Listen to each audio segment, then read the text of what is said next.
Hey leader, and welcome to another episode of the L3 Leadership Podcast, where we are obsessed with helping you grow to your maximum potential and to maximize the impact of your leadership. My name is Doug Smith, and I am your host, and today's episode is brought to you by my friends at Baritone Advisors. We also recorded this episode live from the new Return.com studio. If you're new to the podcast, welcome. I'm so glad that you're here, and I hope that you will enjoy our content and become a subscriber.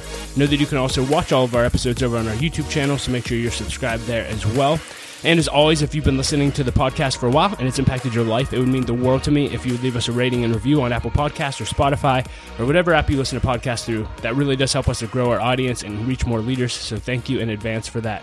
Well, leader, today you are going to hear a throwback episode to one of my favorite interviews of all time, and that was with Tony Horton, who is most well known for being the creator of P90X. I did P90X in 2008, and it transformed my life forever, and so Tony was on my bucket list to interview for a long, long time, and we finally made it happen, which was amazing, and Tony did not disappoint, and you are in for such a treat. But before we dive into the interview with Tony, just a few announcements. This episode of the L3 Leadership Podcast is sponsored by Baritone Advisors. The financial advisors at Baritone Advisors help educate and empower clients to make informed financial decisions.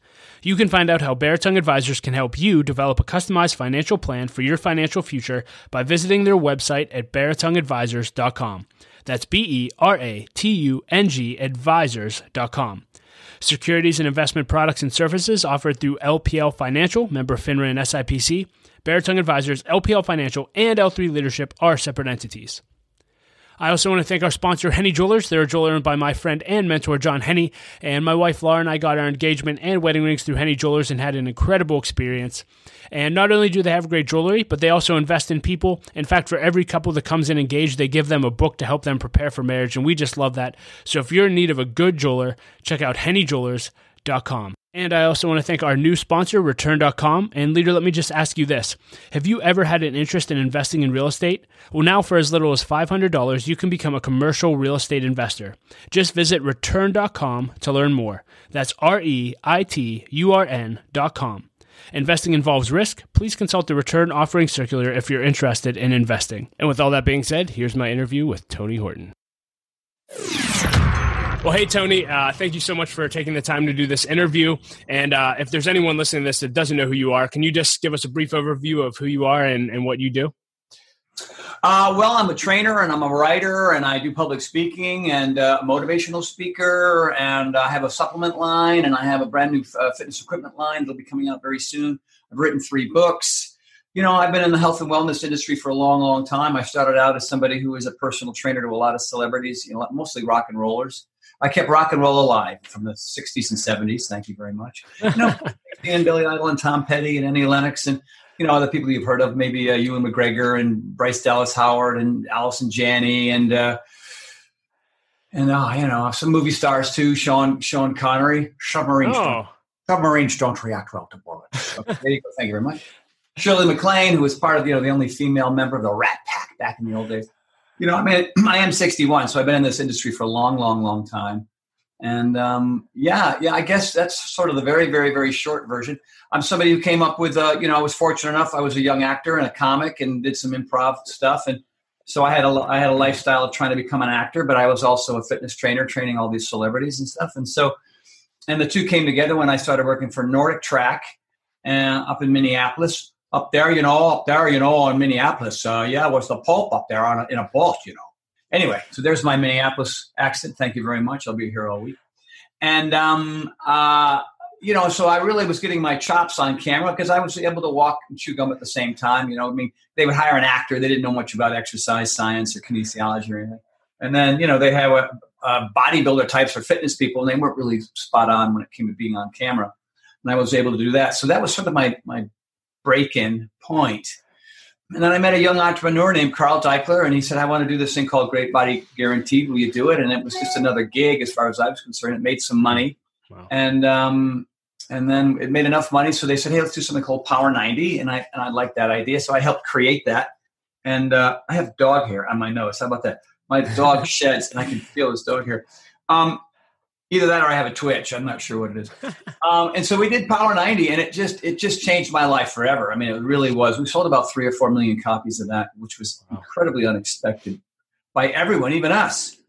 And then the next thing was P90X, which, you know, I didn't even think that was a good idea. I thought it was too extreme. And But he said, hey, I'll give you a year to really develop this thing. And so I talked Carl and the folks at Beachbody into creating this thing, which we eventually called muscle confusion, which was really a lot of variety in fitness, making people who lift weights do cardio folks lifting weights, adding in yoga, martial arts, all of it. And, here it is 16 years later, and it's still not as popular, but, that was really what established me. And so, now I walk through the airport or anywhere and people tap me on the shoulder. And much like you, Doug, who lost a bunch of weight doing P90X. But then since then, I've been still, P90X, X2, X3, 22-minute hardcore, one-on-one series. We made a lot of incredible products. It was a lot of fun. Now I'm with Guy MTV Fit and Yoga, a program that people are loving called The Next Level. And I'm working with 2 other companies to develop other fitness programs. And, this these challenging times that we're in right now has prevented that from happening. But as soon as things normalize, air quotes, whatever that means, where people can get in the studio and shoot, I hope the next 2 products are out by the end of the year. That would be really exciting. Yeah, tell us real quick about The Next Level. Like, where can people find it, and what's the premise of the program? Well, if you have Verizon, Vios, Amazon Prime, Roku, almost any type of format, whether it be cable or satellite, you just go to Guy MTV Fit and Yoga and you check it out. It's called Next Level, and you sign up through your cable or satellite provider. And I believe right now on Roku, it's 30 days free. Amazon Prime, 30 days free, because they're just kind of giving people a break, which is really a smart idea right now. Yeah. You have this thing that's going on. Just to and you can pretty much do every workout in the 30 days. There's 2 seasons, season 1 and 2, and there's 23 total workouts, and you can get them all in for free, which is pretty cool. And, if you don't have Roku or Amazon, there is Verizon and Vios and Spectrum and all these other versions that people have. So Gaiam TV Fit and Yoga. It's kind of a mouthful, but that's how you get to it. Yeah, and we'll throw links in the show notes.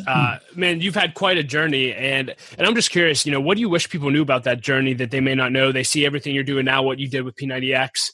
What do you wish people knew? I think a lot, when they see you in this place where you're successful, right, and you've reached whatever pinnacle of success, I think a lot of people assume that you've always had kind of an easy go at it, which is certainly not the case. People think, he was probably the captain of the football team, and dated the, the cheerleaders, and was always a pretty good student, and was always very ambitious. And none of those things are true. I was a C- student with a speech impediment. I moved 6 times before 5th grade because my father was in the military. And then he got different jobs, so we got transferred. So, I was always the smallest kid, the scrawniest kid. The speech impediment thing called cluttering didn't help me at all. I was a target. I was the kid that got his lunch money stolen, shoved in the locker and beat up at the bus stop, all that kind of thing. You know what I mean? So I was super, super insecure, and my life was filled with lots of fear and trepidation. And, and then I started doing some personal development in college. I read Your Erroneous Zones and Looking Out for Number One. I'm trying to think. It's not Zig Ziglar or Wayne Dyer, but it was somebody like that. And I thought, wow, this is information I never got in school. You know what I mean? So it was a long and winding road, as the Beatles would say. For me, it didn't start out very easily. But I always had this little voice in my head that said, life can be a whole lot better. I don't know how to get there. And then I just started taking in new information. I was going to these seminars, these personal development seminars, and it was above and beyond. It was just how to be a more productive, happier human being. Because I was not in a relationship. I was living in a little 2-bedroom apartment with a view of a convalescent home. Not car getting broken into. And when I first came out here to L.A. And, I was somebody who was a handyman and a carpenter, and I was doing mime at the pier. I was a trained mime back in college. What's going on, Doug? I can't. Oh, that's just the screen. Sorry. You know what I mean? And so when I was out of money, and that was often, I'd have to put on my outfit, my mime face, and go down to the pier or into UCLA, which was nearby, and put the hat down. And it's no fun performing for food. It's very different than you just kind of on stage and you're sort of entertaining people. It's a different sensation because you're always looking down at your hat going, okay, is that enough money to go buy some yogurt and Cheerios? Wow. That I would live on breakfast, lunch, and dinner for 3 days. These were really, really hard times, and it took a long, long time. And the lesson in that is, and And everybody said, stop, move back to the East Coast. What are you doing out there? You can be a great this or that or the other thing. You could be a restaurant manager, or you could be a salesman or whatever. And I just stuck with my vision, you know what I mean? And I just assumed that at some point, even though it took decades to get there, making it, I was out of debt, and I was, I call myself a C- celebrity.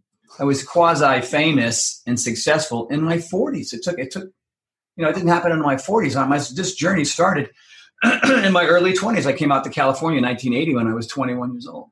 And so it took a long, long, long, long time, but I was not to be detoured. I was going to continue to fight the good fight. And I didn't know I was going to end up, as a well-known trainer. This book had a lot to do with it. It's funny. I've been doing a couple of podcasts. So I'm bringing up this book, if you've ever read The Magic Lamp by Keith Ellis. It just sort of helps you figure out who you're supposed to be and how you're supposed to follow your passion. And there were these great lessons in there, like write down all the things you think you'd be able to do, things that you're interested in, and then pit one against the other. You make a list here and a list here. Do you want to be a jet pilot or a movie star? Okay, I want to be a movie star. Do you want to be, and then you go all the way down, and eventually you're just stuck with two things. And it came out movie star and gym owner. Over and over again. You know what I mean? Like, if I want to be, a famous comedian, whatever, in the entertainment field or in the fitness field, I got it in. So there you go. Can you talk a little bit about tenacity and pursuing your dreams? Because you stuck with it, didn't see success until you were in your 40s, but I'm sure there was thousands of others that had similar aspirations that you did and ended up going back home and being a restaurant owner or manager like so many people encouraged you to do. What would you encourage people to do who may be trying for years and they're still not seeing the traction that they want to see? What would you tell them? Well, typically along the way, almost anybody who's trying to pursue their purpose or their passion, or as the French would say, as their raison d'etre, is they come into roadblocks, and the roadblocks are enough to sort of kill the journey. So they go back to doing some other, menial job that pays the bills. When I was an actor and I had a acting coach, the acting coach said, I want you all to know, and it was a class of 30 plus of us in this thing. He would say, as much as you all love this business, it's one of the most brutal in the world. And you probably know that already because of all the auditions you've gone on and all the gigs you never got, and that's just the nature of it. And you're here in this class honing your skills. And I hope the very best for all of you. And his name was Daryl Hickman. He was amazing, a great mentor.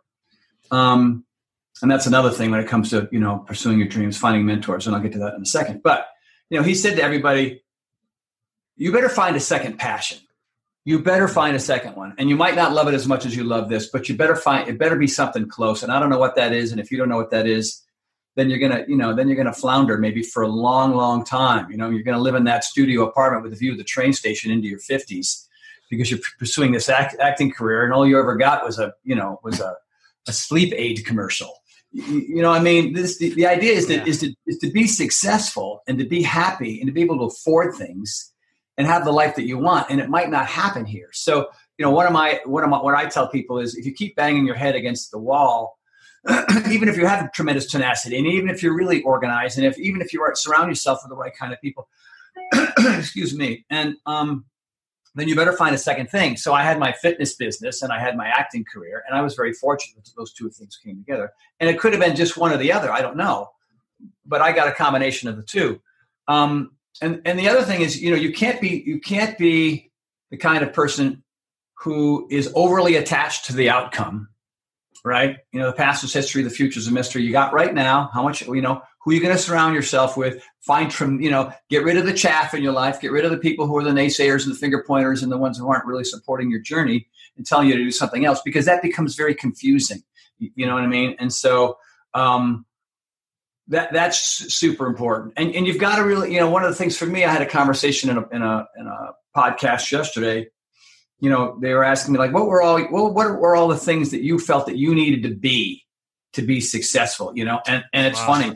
And I'll repeat, authentic, bold, funny, articulate, innovative, camera ready. You got to be ready to get on camera and knock it out of the park. And you can't be intimidated by this little silly piece of, this lens in front of you. My industry is super fit. Like there's a lot of people who do this who are Remember the first time you went through P90X? You did the program, but you didn't eat right. No, you had to do both.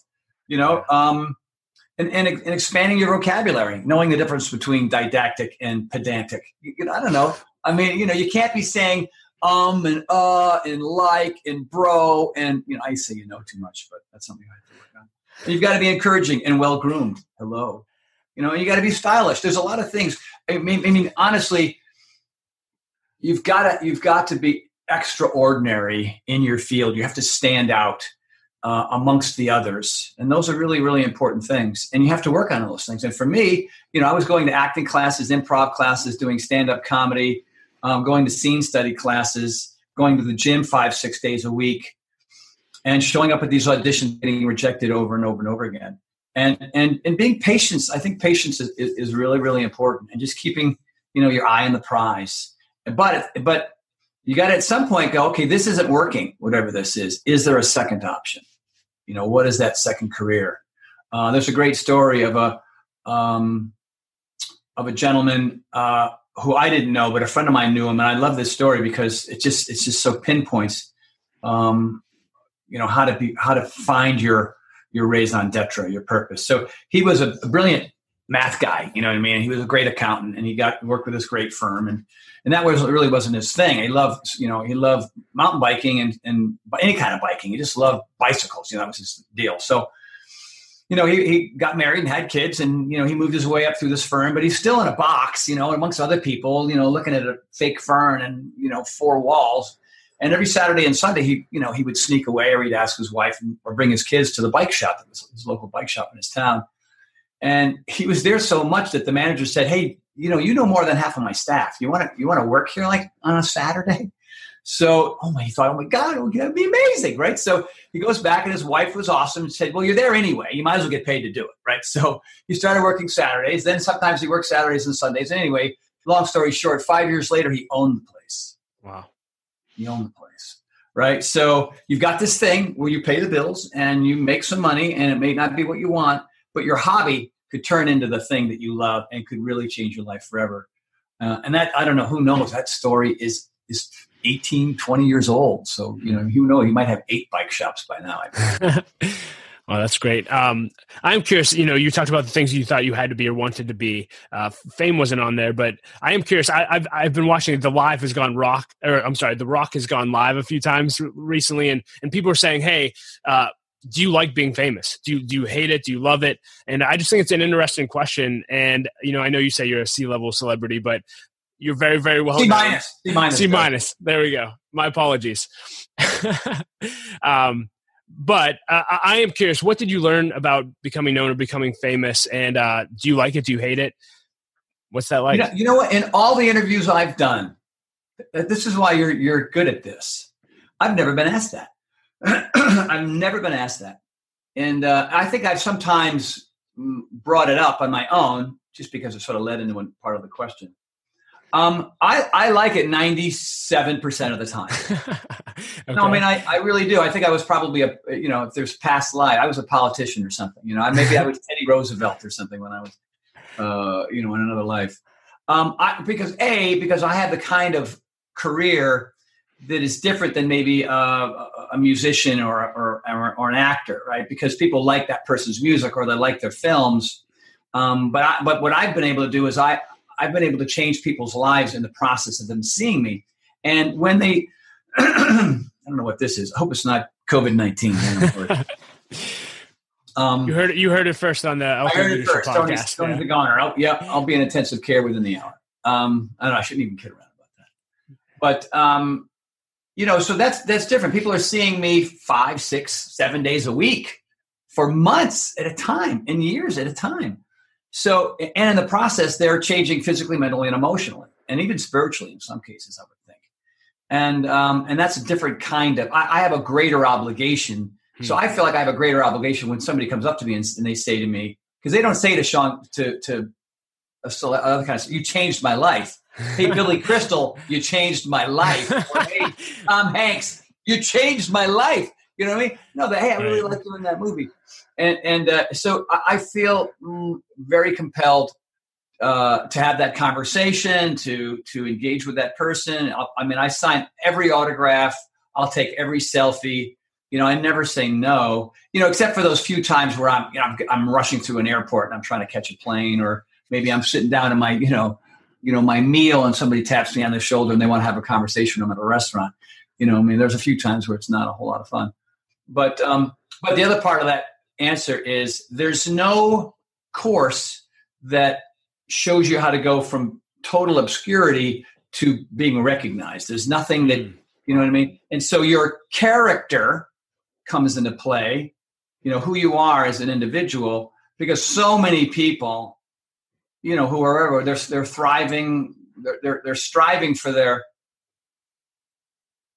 purpose, and maybe they weren't terribly charismatic or friendly to begin with, and so now they're thrust into the situation to have to engage with people when they don't want to. And so there's nothing worse than when you finally meet somebody you really admire and then they act like a bonehead. You know what I mean? And I've seen it. I know people in my industry and I know people in other industries that just treat the public like crap. And it just blows my mind. I can't. I don't know why they would do that. You know what I mean? Because it's those people that they're coming up to saying hello. They're allowing them to have their lifestyle. And they're allowing them to be stars of whatever it is on stage or screen. And then they treat them like crap. It blows my mind. So, I always feel very, very obligated to do it. Occasionally it's a little hard, but yeah, I was going to say, what's the 3.5% you don't like? Yeah. They put people like, in the middle of like twirling, right. And they're like, dude, oh, whoa. Yeah. And hey, what, do you mind if I hold on, that kind of thing. Or people who are, they're not stalkers, but they're just, you meet some quirky, odd folks that you would never meet otherwise. And these are the types of people who feel like, well, I've seen you in my house every day for months and months and months. So I'm going to try to get into my world. You know what I mean? They're not outside the doors. There's been a couple, but they're just, you meet some oddballs and that I don't know I'm not trained for how to deal with that. I'm cordial and nice and friendly, but people will drop to their knees. Are you serious? Get up! Oh man! Up. Get up! What are you doing? Yeah. Come on! Because if they've lost 180 pounds or whatever it is, it's so transformative that they get kind of a I don't know what that complex is called, hero complex, and they think I'm somebody super super special, and I'm just a dude struggling like anybody else who happened to make something that worked. You know what I mean? So yeah, talk about that. You talked about you had to put in decades of work until you really took off. What was it like after P90 came out and P90X? Like, was it as satisfying as the journey to get there? Was it a letdown and you were like, is this it? I'm just curious how you reacted to, quote unquote, what some people would see as arriving. No, I think when you're in the middle of it, that's another great question. Geez, you're good. So when you're in the middle of it and it's going really well and you're at the very beginning of the creative process. All right, so where should this workout be and what should we name that? And it's like a little puzzle, right? You're trying to put the different pieces where they're supposed to go.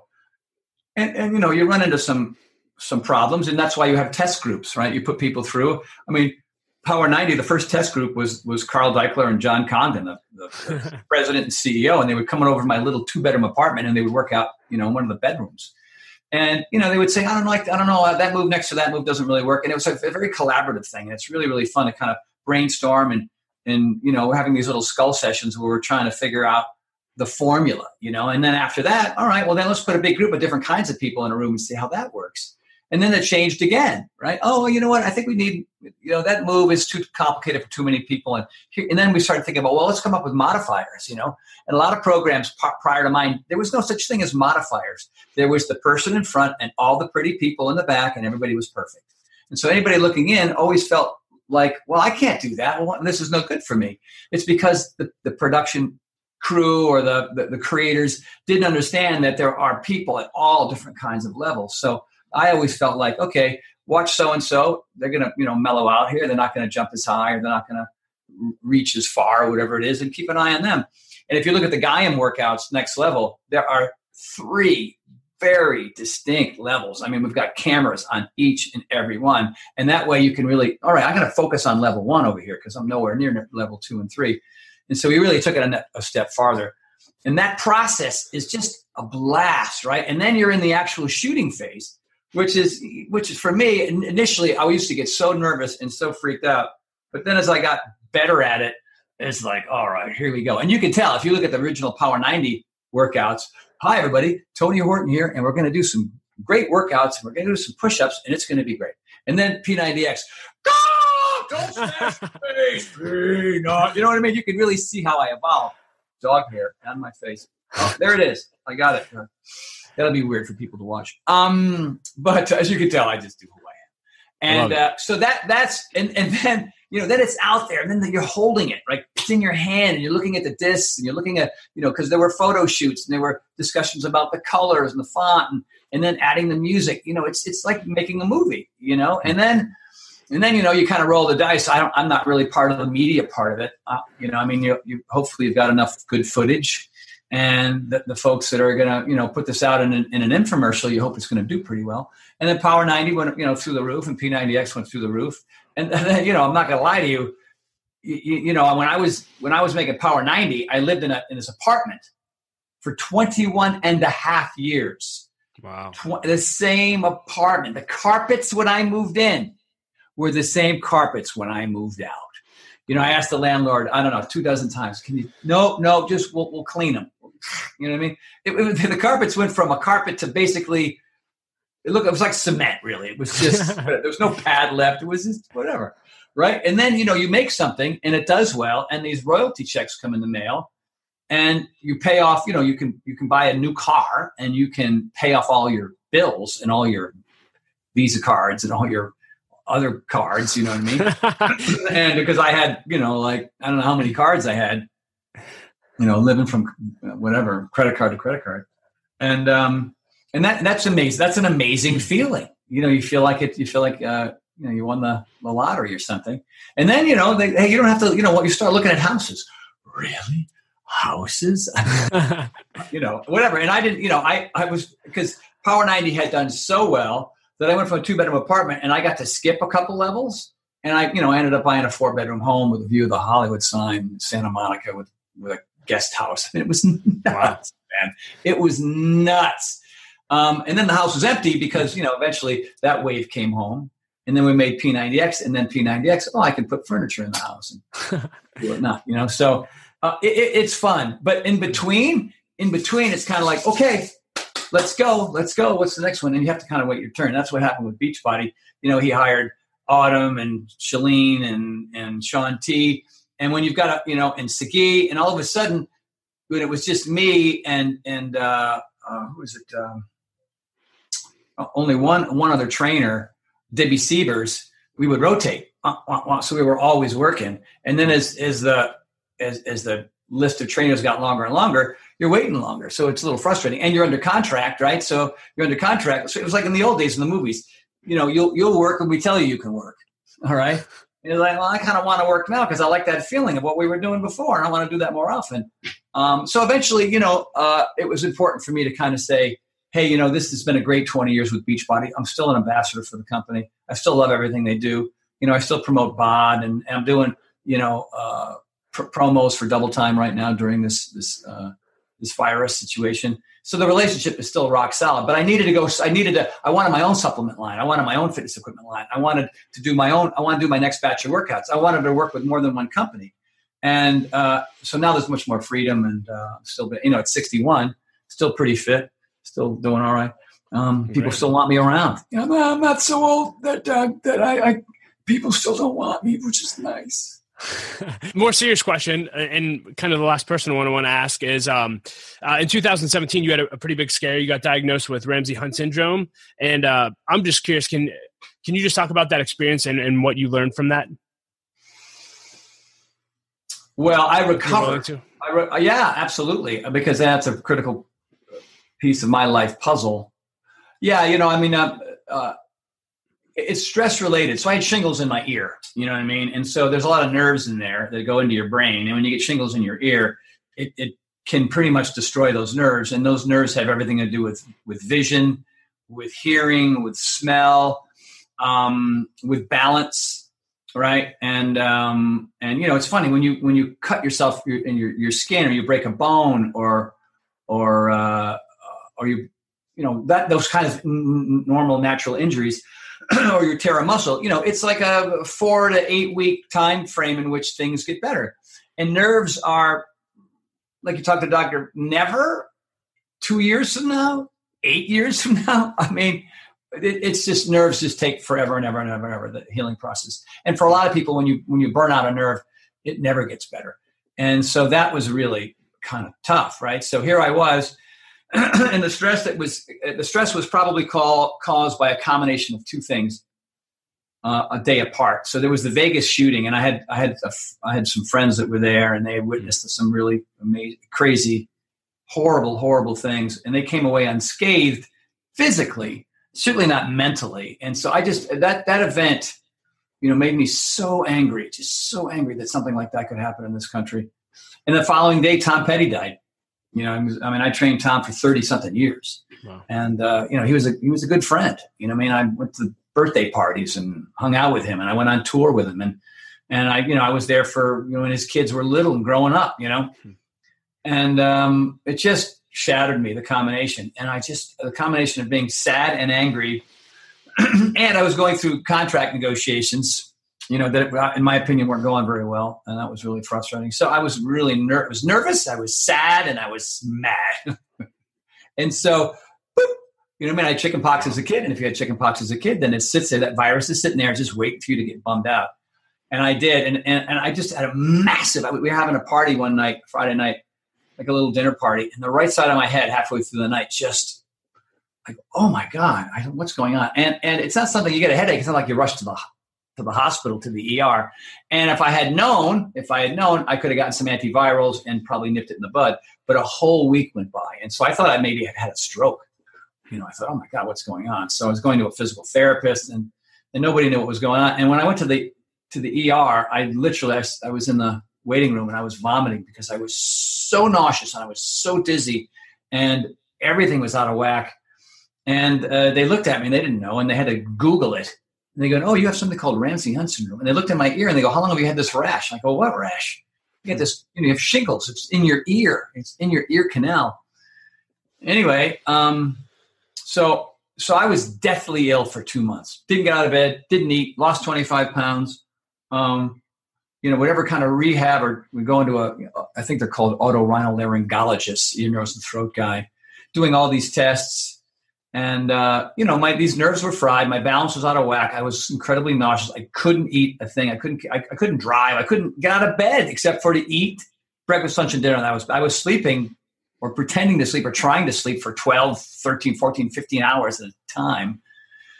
And it was awful. It was awful. Several times I would just lay in my wife's lap and just weep. I said, I cannot, and because it was relentless. You know what I mean? You break a bone, right? You get a laceration, whatever. You tear a muscle, you can kind of semi-function. This was, I can't do anything. And all I want to do is vomit. And the pain is a 12. And it lasted for months. You know what I mean? So, it's funny. People are like, how are you doing through this COVID thing? Well, I'm doing pretty good. You know what I mean? Because I might get it. And, I already know what horrible is, right? And so everything, every event, every travel thing, everything was canceled, right? So my income, right?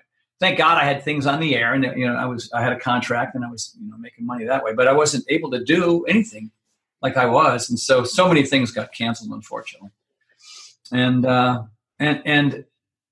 after about 2.5 months, I started to come out of it so slowly, and it was October 2017, and here it is now. It's April 2020, and I still have little trace issues. Trace issues, not the right way to say that, but I still suffer from it on occasion. The other day in the middle of the workout, it just kicked in. Because when I was getting better, it was always like on a scale of 1 to 10, a 10 meaning, like it was when I first got it, just horrible. I can't function. I can't get out of bed. It would kind of pare down to a 5, 6, 7, or a 4, 5, 6. You know what I mean? Where I'm miserable and I'm dizzy, and I can kind of drive, you know what I mean? And I can kind of start to work out again. But it was just really uncomfortable. And then I had a big blood test, to make a long story short. I had a blood test, and I discovered that I had Epstein-Barr in conjunction with so when it's not Ramsay-Hunt syndrome anymore, it becomes bilateral vestibular hypofunction, which is like a form of PTSD. A lot of people who are in Iraq and Afghanistan come back with it, and it's just a balance thing. Like they got blown up. You know what I mean? They survived. They got blown up, and all the nerves in their ear, because it's an ear thing and a brain thing. And so I was going to the same rehab person as people who are coming back from the Middle East, and it took a lot of rehab to learn how to walk again. I learned how to walk in a straight line. And I remember my first job about 6 months afterward. It was in Las Vegas, and I had to use my carry-on luggage as a cane with wheels to get through the lobby and to get to my room. And when I was on stage, I had to focus to walk from the back of the stage to the mic. You know what I mean? And so even now, here it is, I don't know, over 2 years later, and I still deal with it. And I'm 97% better, but I had this episode like out of the blue about 5 days ago where I was like walking and bang, and I fell into a wall. You know, so you deal with it, man. You deal with it. But what's the lesson here? The lesson here is that, I'm in a better place than I was. And it's something I'm going to have to live with for the rest of my life. And most of the time I have really good days. And occasionally I have some bad ones. But as a 61-year-old, I'm fitter than I've ever been, probably as a result of this thing. Wow. You know, and a lot of people who get what I get, Ramsay-Hunt syndrome, that turns into the bilateral vestibular hypofunction, live in a very secluded life. You know what I mean? Maybe they can drive again, but they don't maybe, and I try to tell people, you gotta do 10 times now than what you did before. You know what I mean? You got to be relentless about your rehab, relentless about your diet, relentless about your workouts, get on a slack line, do yoga where, I do yoga now, and I'm afraid that I'm going to be a domino in Warrior 3 or half moon pose. You know what I mean? It's like, I'm still trembling. I've been doing these Wednesday night plyo classes, and there's 2 exercises where you do on one foot, and, I'm like an 80-year-old man, right? It's whatever, I'm exposing myself to folks who are watching me fail. And so, that's relatable because they're probably going through similar things, Yeah. Well, thank you for sharing that journey. Yeah. It's no problem. With the time that we have left, I do want to go into the lightning round. I guess just on the health and fitness side, can you just talk about, I guess I'll just leave this really, really wide open, but what have you learned about longevity? If you could do one workout for the rest of your life, what would you do? Any habits that you share with people? One where I would do chest and back every day if it had value to be every day. I love pull-ups and push-ups, man. I love ninja courses and ropes and pegboards. I just love, I think I was a monkey in a past life. I don't know, who knows? I was Teddy Roosevelt and a monkey in a past life. I just love that. I hate cardio, but I do it because it's probably the most important thing next to yoga. Because at my age, at 61, speed, balance, and range of motion go first, right? So that's why I get my treadmill and sprint. That's why I do martial arts, because it's fast. And balance, even though I'm not very good at it now, I work on it so that it doesn't deteriorate even more, right? And then flexibility. I mean, you look at old folks, even old folks who train often, they're still doing the same routines they did in high school and college. That's nuts. You got to expose yourself to things that are going to really, really push you, And so, that's why I still do yoga. That's why I still do cardio. That's why I still do, martial arts stuff. And I keep the variety up. I don't lift weights as much as I used to because they're rough on my joints. I do body weight stuff, you know what I mean? But I do crazy body weight stuff. I climb ropes upside down and do whatever, Yeah, there you go. All right, let's dive into the lightning round. Just a bunch of fun questions. What is the best advice you've ever received, and who gave it to you?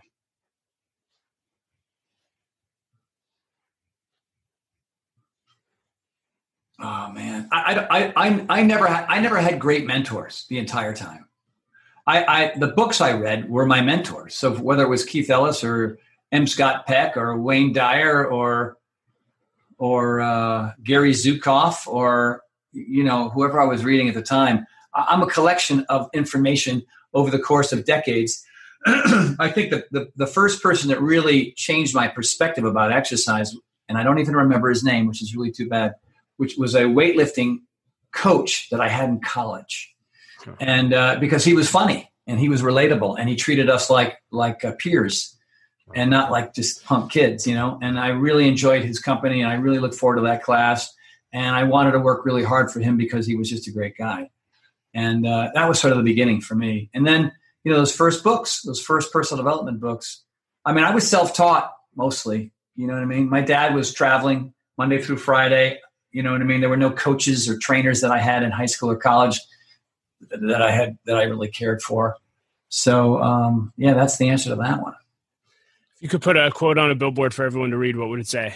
Do your best and forget the rest. Love it. I was waiting all interview for that. Man, just do whatever it is. And your best changes day to day, hour to hour, month to month, but just, you know what I mean? Another one is, the more you do, the better you get. So, repetitive, being consistent, right? Purpose, plan, accountability, variety. I write about that in my book. Having a plan, having goals, surrounding yourself with really good mentors. You know what I mean? Getting rid of the people in your life. I know it's hard that they're just dragging you down and you got to do it. And you have to have those conversations. That's kind of a combination platter, but there you go. Yeah. Best purchase you've made in the last year for $100 or less. I'll say that one again, Doug. Best purchase you've made in the last year for $100 or less. Oh my gosh. $100 or less. Okay. Well, Are you all right? You ready? Toilet paper.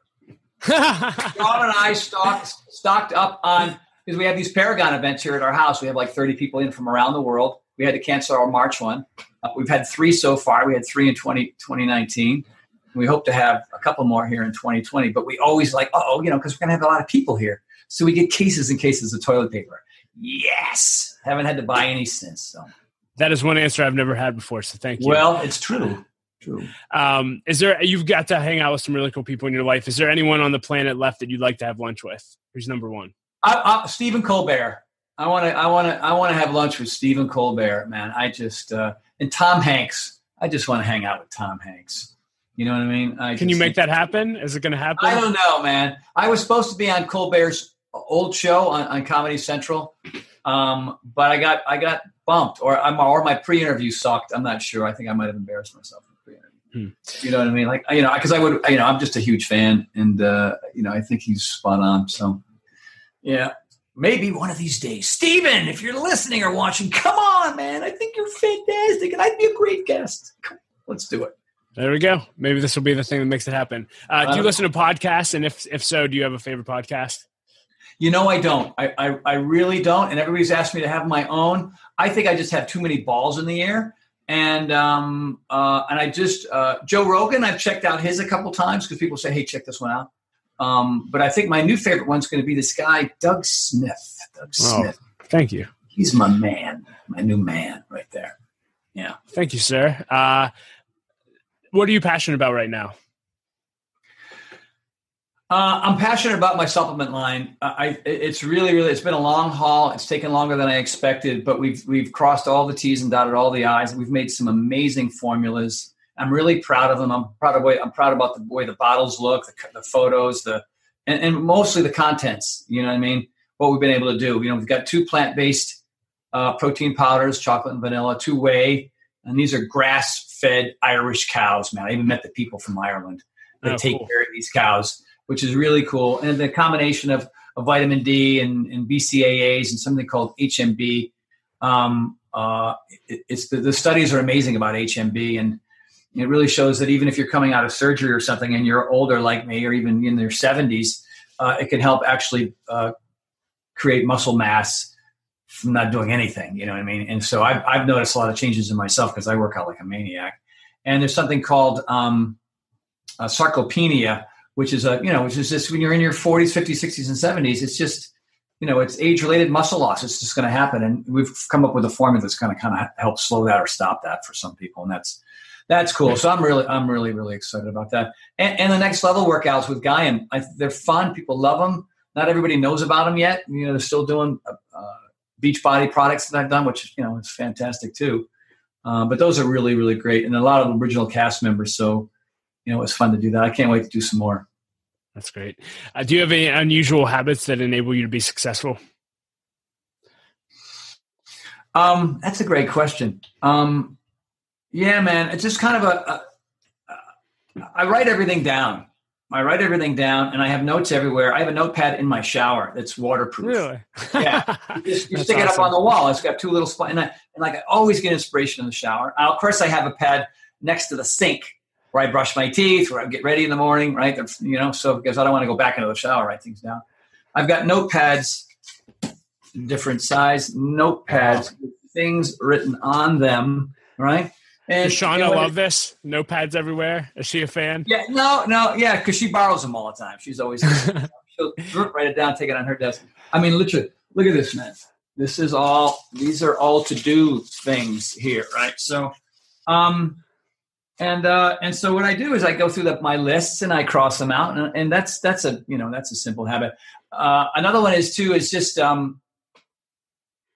is making sure that I'm dealing with the people in my life that work for me well. You know what I mean? Like everybody's up to speed, but in the old days when I wasn't good at managing people. And now I'm just checking in all the time. Hey, do we have everything lined up? Is this, because I got a manager, Shauna works for me. I have an assistant. I have 2 social media people. And then of course, all the people at Gaiam TV Fit and Yoga, all the people at Golden Hippo that are making my supplement line, just making sure that I'm staying on top of all that. People say, what do you do throughout the day? It's just managing those things. I mean, you wake up to 50 emails and, 20 texts.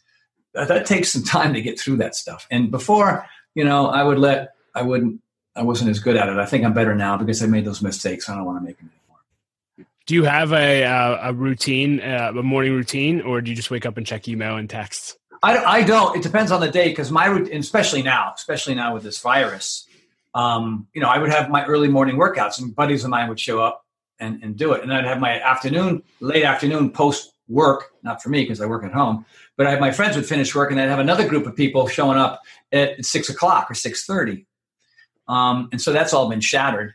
And now I'm falling into my natural rock and roll pattern of staying up really late and sleeping in, right? And setting up a podcast like this at 11 o'clock with you. Love it. Right. So I used to have them at 8 o'clock in the morning. I had workouts at 7:30 or 7:30. And then I'd have something after that, or I'd eat, or I'd do a post-recovery thing. So my pattern is completely out of whack right now, but I'm sure once things normalize, it'll go back. Yeah. We talked about a bucket list person you'd want to meet with. Is there anything on your bucket list left to do? What would be like the top thing on your bucket list experience? I've done a lot of, because of the success of all these programs. I mean, I've gone heli skiing, which was always on that list. And then that's, something I'll hopefully continue to do. I think one of them is to be successful. This next stage is to be successful enough to be able to buy my wife a little ranch in Wyoming. Awesome. Or in Arizona or something, have a property. I've always wanted a property with a stream that runs through it and a pond that freezes that I can skate on. And a couple of horses out in the field for my wife. I don't really ride. I mean, I do ride, but it's not my thing. But just to be able to provide that for my wife, because she works so hard for me and she's so amazing and I love her so dearly. I just would love to just say, hey, guess what? The vitamins are doing great. The equipment line is doing great. All these other things are doing great. And so I just want to continue to work really, really hard to be able to provide that for her. I mean, we got a pretty good setup. We live up in the hills. We got incredible views. We have a small little place in Jackson Hole when we want to go there and ski. But my bucket list is, I've jumped out of airplanes, dude. I've been in 2 jet fighters flying upside down all around and done, I've been to 62 military bases around the world. I just want to ski and I want to hang out on my ranch with my wife, and my bucket list is filled. All right. Well, hey, we'll push that link out, and hopefully everyone listening to this can help make that dream come true. If you could go back and have coffee with 20-year-old Tony, what would you tell him? 20-year-old Tony. I wouldn't give him any advice. I would say, dude, just do what you're doing. I'd say a little less procrastination, maybe drink a little less beer, smoke a little less pot. Really, you'd probably be better off if you'd get off the weed and get off the booze. I mean, that all happened anyway. It happened probably 4 years afterward. You know what I mean? Like I just went, I'm working out a lot. I'm exercising. I think I'm that. You know, I mean, I haven't had a drink. I can't 30 years, 35 years. I don't know. It's been forever. Wow. And yeah, you know, I mean, would it have sped things up for me a little bit? No. I mean, everything happened, I think, for a reason. And, you know, I was kind of lazy then, and I was procrastinating then, and I was partying too much then. And then again, so was everybody else around me. But I was able to, you know, meet enough of the right people, have a decent enough work ethic that I could kind of begin to sort of make my way to where I am now, which is pretty great. You know what I mean? Do I wish I had more money in the bank? Sure. Like everybody else. Do I wish I had that ranch for my wife already? Yeah, sure. But you know, it is what it is. And I'm trying to be present. I'm trying to be in the moment. I'm trying to work really hard. You know what I mean? I've got 22 failed businesses in the process of all this. Wow. You know, I had my own watches. That didn't work. Had my own sunglasses. That didn't work. Had my own mouth guard. That didn't work. Had my own clothing line 4 times. That didn't work. Had 6 TV pilots. None of those took off. Wow. You know what I mean? And so, you know, what do you learn from that? You know, whatever. Water under the bridge, move on, keep moving. You know what I mean? And so is my brand new fitness equipment a line that's not quite out yet? Is that going to blow up? I don't know. But I'm going to keep pursuing it because I enjoy it. You're going for it. Yeah, I love that. Yeah. And you know, many years from now, when you're looking back on your life, what do you want to be remembered for? And what do you want your legacy to be?